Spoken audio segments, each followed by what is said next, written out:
This is Destiny Anderson and Destiny Grizzle, and today we are interviewing Rodney Wright about the attack of 9/11. How did the attack of 9/11 impact your life or your family?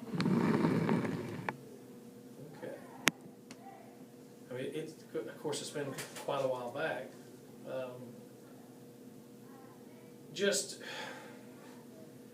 I guess, makes you feel vulnerable that you could be just going about your everyday life, and you just never know when something like that's going to happen, and what kind of control do you have to prevent something like that.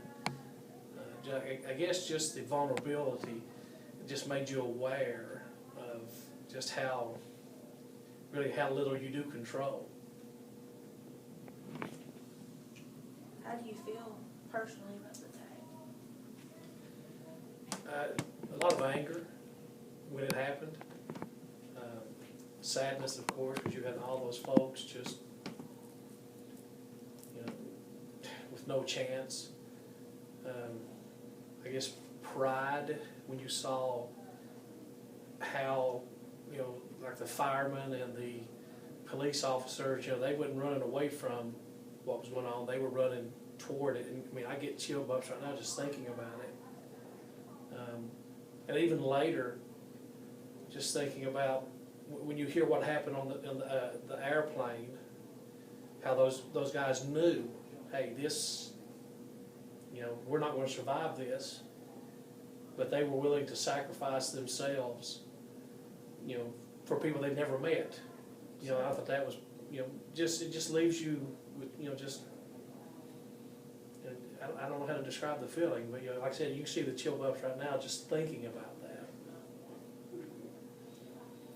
Do you remember where you were at when you heard about the attack? Yes, I was actually teaching a 8th grade science class. We were in the middle of doing Science Olympics, and Mr. Darrell Burke was taught across the hall from me, and he brought my attention to it. We turned the news on, and then that's what we did for the rest of the day. Is as myself and our students, we watched this unfold, because this was something that was impacted everybody, and it was more important than what was going on in the classroom at that time. Does it still impact the United States today? I think so. I think that just with the way that we deal with the Middle East, the way we deal with terrorists, and it's not just, it's different groups now. We went after the individuals that were responsible for the 9/11 attacks. We've gone after them. We've captured and killed many of them, but still, I mean, even today, that's ongoing, because we've not gotten all of them, and new groups have, I guess, shown their faces now. Okay, how does the attack of 9/11 interfere with the United States still yet today? Interfere with the United States? I guess just the resources that we spend, like I said, going after these folks, keeping up with them, making sure that something like this doesn't happen again, and really, how can you ensure that it doesn't? I mean, you look at the bombings at the Boston Marathon, there was no way to stop that, to prevent that from happening. And so they're spending a lot of money, even today, trying to prevent another occurrence of that. Do you, in your opinion, think there'll be another attack? I think they're always going to try. I don't know if there's anything we can do. Like I said, the government is spending tons of money and using tons of resources to try to prevent another attack, another large-scale attack like this.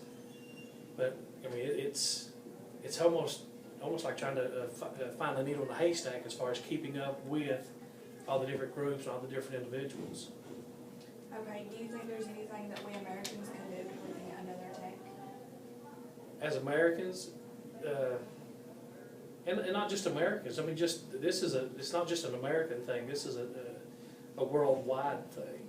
Because there's been attacks in Japan, there's been attacks in Great Britain, there's been attacks, all over the world. And I guess just communication, and as Americans, being aware of, suspicious things. That don't mean to, go around looking for, just because somebody has a turban on doesn't make them a terrorist.